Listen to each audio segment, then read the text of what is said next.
दोस्तों स्वागत है आपका प्रोग्रेसिव जी के WSK में। और आज की इस वीडियो में हम बात करने वाले हैं उत्तराखंड वन दरोगा के सेट नंबर 20 की। और इससे रिलेटेड बाकी के सेट भी हमारे चैनल में अपलोडेड है, आप चाहें तो वो भी देख सकते हैं। तो चलिए स्टार्ट करते हैं इस क्विज के पहले क्वेश्चन के साथ। और इसका पहला क्वेश्चन पूछा गया है कि शैवाल वृद्धि के लिए अनिवार्य सूक्ष्म मात्रिक तत्व है। तो शैवाल वृद्धि के लिए कौन सा तत्व इंपॉर्टेंट है ये पूछा गया है। और इसका राइट आंसर है option number B, phosphorus. Phosphorus जो है शैवाल वृद्धि के लिए इंपॉर्टेंट होता है। और शैवाल का भी एक मुख्य काम होता है, शैवाल जो है वायुमंडलीय नाइट्रोजन का स्थिरीकरण करती है, जो कि बाद में पौधों और मृदा के काम आती है। और शैवाल की वृद्धि के लिए इंपॉर्टेंट होती है फास्फोरस तत्व की, ऑप्शन नंबर बी की। तो ये था ऑप्शन नंबर बी। आप देखते हैं नेक्स्ट क्वेश्चन, क्वेश्चन नंबर 2। किस फसल के लिए पानी की अधिकता आवश्यक है लेकिन जमाव नहीं? तो ऐसी कौन सी फसल है जिसमें पानी की अधिकता आवश्यक होती है लेकिन जमाव नहीं? तो ये फसल होती है चाय की, ऑप्शन नंबर सी। तो चाय की फसल के लिए पानी की अधिकता की आवश्यकता पड़ती है, लेकिन जमाव होने से ये फसल जो है ख़राब हो जाती है। और इसी कारण से इसको उगाया जाता है पहाड़ की ढलान पे, ताकि पानी ना जमा हो सके। तो ये फसल होती है ऑप्शन नंबर सी, चाय की। अब देखते हैं नेक्स्ट क्वेश्चन, क्वेश्चन नंबर 3।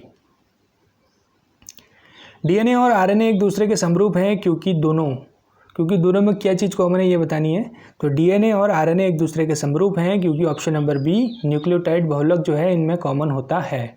और न्यूक्लियोटाइड बहुलक की बात करें तो ये मोनोमर्स के गुच्छे से मिलके बने होते हैं न्यूक्लियोटाइड बहुलक। और न्यूक्लियोटाइड बहुलक जो है डीएनए और आरएनए दोनों में समरूप होते हैं, यानी कि कॉमन होते हैं। तो राइट आंसर होगा ऑप्शन नंबर बी, न्यूक्लियोटाइड। अब देखते हैं नेक्स्ट क्वेश्चन, क्वेश्चन नंबर 4। धान में पुष्पक्रम का प्रकार कहा जाता है। तो धान में पुष्पक्रम का प्रकार कहा जाता है, सिंपल सी बात है, ऑप्शन नंबर बी, पुष्पगुच्छ को। नेक्स्ट क्वेश्चन है क्वेश्चन नंबर 5। सहलग्न जीनों को मिलाने वाली अनुवांशिक घटना को कहते हैं। तो सहलग्न जीनों को मिलाने वाली अनुवांशिक घटना को बोलते हैं सहलग्नता, option number A. Next question देखते हैं क्वेश्चन नंबर 6।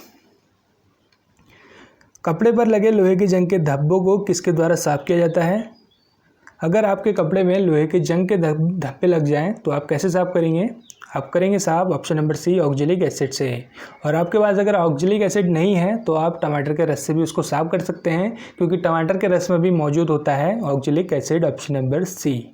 तो right answer option number C, oxalic acid. आप देखते हैं नेक्स्ट क्वेश्चन, क्वेश्चन नंबर 7।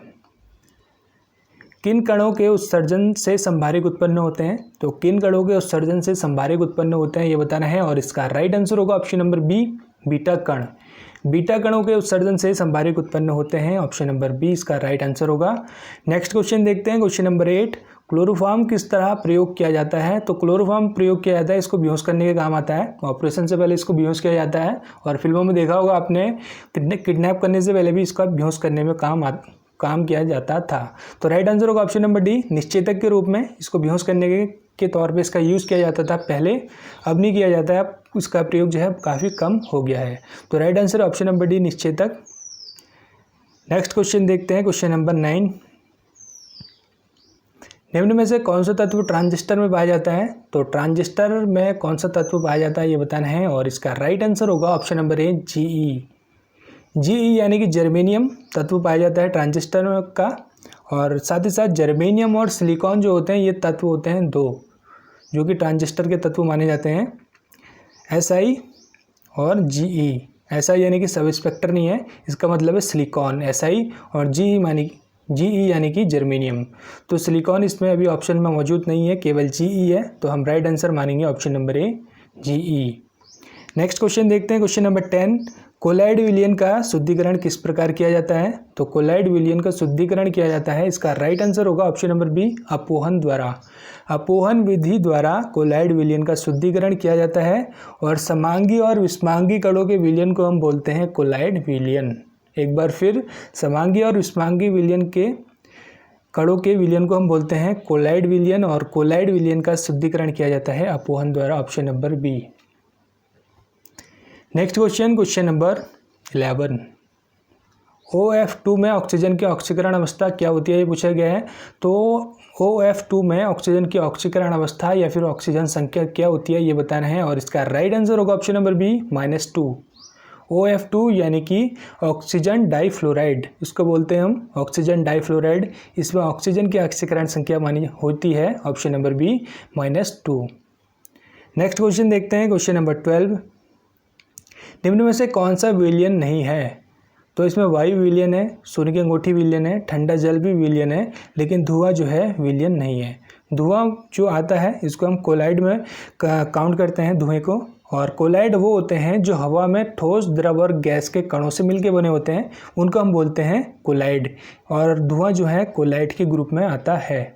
तो राइट आंसर होगा ऑप्शन नंबर सी, धुआं जो है विलयन नहीं है, यह है कोलाइड। नेक्स्ट क्वेश्चन देखते हैं, क्वेश्चन नंबर 13। सामान्यतः हार्मोन नहीं पाए जाते हैं, तो सामान्यतः हार्मोन किसमें नहीं पाए जाते हैं ये पूछा गया है, और इसका राइट आंसर होगा ऑप्शन नंबर सी, जीवाणुओं में। जीवाणु में हार्मोन नहीं पाए जाते हैं, option number C. Next question, question number 14। रक्त में पाए जाने वाला तत्व नहीं है, तो रक्त में पाया जाता है लोहा, मैग्नीशियम, क्रोमियम, लेकिन कॉपर नहीं पाया जाता है रक्त में, और इसका राइट आंसर भी होगा option number C, copper. Copper जो है रक्त में नहीं पाया जाता है। नेक्स्ट क्वेश्चन देखते हैं, क्वेश्चन नंबर 15। आँख में प्रवेश करने वाले प्रकाश की मात्रा नियंत्रित होती है, तो आँख में प्रवेश करने वाले प्रकाश की मात्रा नियंत्रित होती है, इसका राइट आंसर बताना है, और काफ़ी बार रिपीटेड हो चुका है ये क्वेश्चन। तो और इसका राइट आंसर होगा ऑप्शन नंबर सी, आइरिस द्वारा। आइरिस द्वारा आँख में प्रवेश होने वाले प्रकाश की मात्रा को नियंत्रित किया जाता है। नेक्स्ट क्वेश्चन देखते हैं, क्वेश्चन नंबर 16। अंग जिसका सबसे पहले प्रत्यारोपण किया गया था, तो अंग जिसका सबसे पहले प्रत्यारोपण किया गया था वो था हृदय, और हृदय का प्रत्यारोपण सबसे पहले किया था डॉक्टर क्रिश्चियन बर्नार्ड ने 1967 में किया था डॉक्टर क्रिश्चियन बर्नार्ड ने। कहाँ किया था? दक्षिण अफ्रीका में किया था। सबसे पहले किस चीज़ का किया था? हृदय का किया था, ऑप्शन नंबर डी। तो ये था ऑप्शन नंबर डी। अब देखते हैं इसका नेक्स्ट क्वेश्चन, क्वेश्चन नंबर 7। निम्न में से कौन सा जीवित जीवाश्म है? तो जीवित जीवाश्म कौन सा है ये बताना है, और इसका राइट आंसर होगा option number D, ginkgo. Ginkgo जो है ये एक तरीके का जीवित जीवाश्म है, और वो जीव जो बहुत सालों से यानी कि लाखों सालों से पृथ्वी पर मौजूद हैं और अभी भी हैं, उनको हम बोलते हैं जीवित जीवाश्म। ठीक है, यानी कि वो जीव जो लाखों सालों से पृथ्वी पर मौजूद हैं और अभी भी हैं, उनको बोलते हैं हम जीवित जीवाश्म। इसमें 2-3 जीवाश्म आते हैं, जैसे कि साइकस और जिंगो और मेटासिक्वा, यानी कि साइकस, जिंगो और मेटासिक्वा जो है इसमें आते हैं जीवित जीवाश्म की कैटेगरी में, ऑप्शन नंबर डी। तो इसका right answer option number D. अब देखते हैं next question, question number 18। Nitrogen का स्थिरीकरण होता है, तो नाइट्रोजन का स्थिरीकरण पीछे बढ़ा में भी शैवाल के द्वारा होता है, तो कौन सी शैवाल के द्वारा मेनली इसका स्थिरीकरण होता है ये बताना है, और इसका राइट आंसर होगा ऑप्शन नंबर डी, नीली हरी शैवाल द्वारा इसका स्थिरीकरण होता है नाइट्रोजन का। और नाइट्रोजन का स्थिरीकरण जब होता है तो इसमें नाइट्रोजन को कन्वर्ट करके नाइट्रेट में परिवर्तित कर दिया जाता है। तो नाइट्रोजन का स्थिरीकरण करते हैं शैवाल, और मेनली करते हैं नीली हरी शैवाल, option number D. Next question देखते हैं, क्वेश्चन नंबर 19। क्लोरोबैसिलस की खोज किसने की? तो क्लोरोबैसिलस की खोज की थी किसने ये बताना है, और इसका राइट आंसर होगा option number C, Robert Koch. Robert Koch ने की थी क्लोरोबैसिलस की खोज, option number C. Next question, question number 20। Ornithology ज्ञान है, तो ऑर्निथोलॉजी जो है एक तरीके का की स्टडी होती है, लॉजी लगाया तो लॉजी का मतलब स्टडी होता है, तो ऑर्निथोलॉजी किस चीज़ की स्टडी है? ये स्टडी होती है ऑप्शन नंबर डी, पक्षियों की। पक्षियों की स्टडी को बोलते हैं हम ornithology, option number D. Next question, question number 21। खुला परिवहन तंत्र पाया जाता है, तो खुला परिवहन तंत्र पाया जाता है किसमें ये बताना है, और इसका राइट आंसर होगा ऑप्शन नंबर डी, सभी में। इन सभी में जो भी ऑप्शन में मौजूद हैं, कीट, चोक और मोलस्क में पाया जाता है खुला परिवहन तंत्र। नेक्स्ट क्वेश्चन देखते हैं, क्वेश्चन नंबर 22। हड्डी में पाए जाने वाला प्रोटीन कौन सा है? कौन सा प्रोटीन है उसका नाम बताना है, और इसका नाम है ऑप्शन नंबर बी, ऑसिन। ऑसिन जो है, ऑसिन भी इसको बोलते हैं, ऑक्सिन भी इसको बोलते हैं, तो हड्डी में पाए जाने वाला प्रोटीन है ऑक्सिन या ऑसिन, option number B. Next question देखते हैं, क्वेश्चन नंबर 23। द्रव का वाष्प दाब निर्भर करता है, तो द्रव का वाष्प दाब किस पर निर्भर करता है ये बताना है, और इसका राइट आंसर होगा ऑप्शन नंबर बी, द्रव के ताप पर। द्रव के ताप पर निर्भर करता है द्रव का वाष्प दाब, option number B. Next question देखते हैं, क्वेश्चन नंबर 24। निम्न में से कौन सा कांच की दीवार को नहीं भिगोता? तो निम्नलिखित में से कौन सा कांच की दीवार को नहीं भिगोता ये बताना है। और ये काफ़ी रिपीटेड क्वेश्चन, काफ़ी सिंपल सा क्वेश्चन है और इसका राइट आंसर होगा ऑप्शन नंबर ए, पारा। पारा जो है इसको मरकरी बोलते हैं, तो ये कांच की दीवारों को नहीं भिगो सकता है। ऑप्शन नंबर ए इसका राइट आंसर है, ऑप्शन नंबर ए, पारा। नेक्स्ट क्वेश्चन देखते हैं, क्वेश्चन नंबर 25।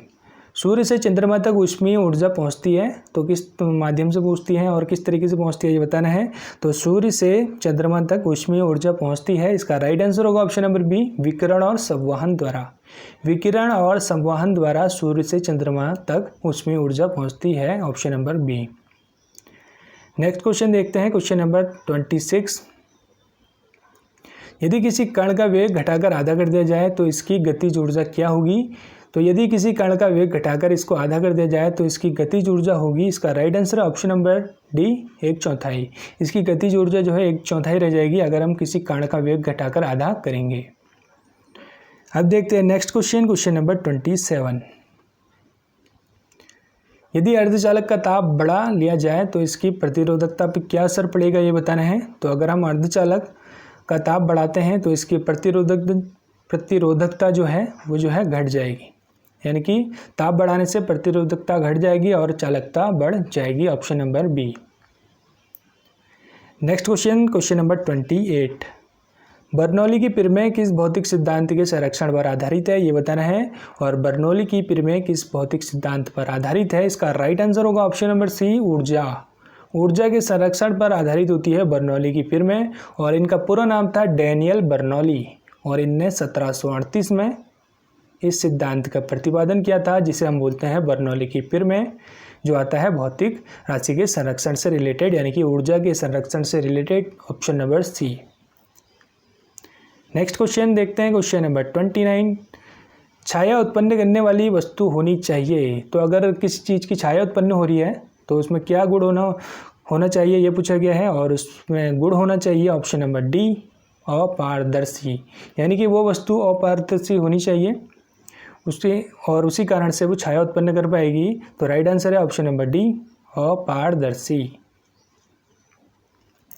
नेक्स्ट क्वेश्चन और आखिरी क्वेश्चन है क्वेश्चन नंबर 30।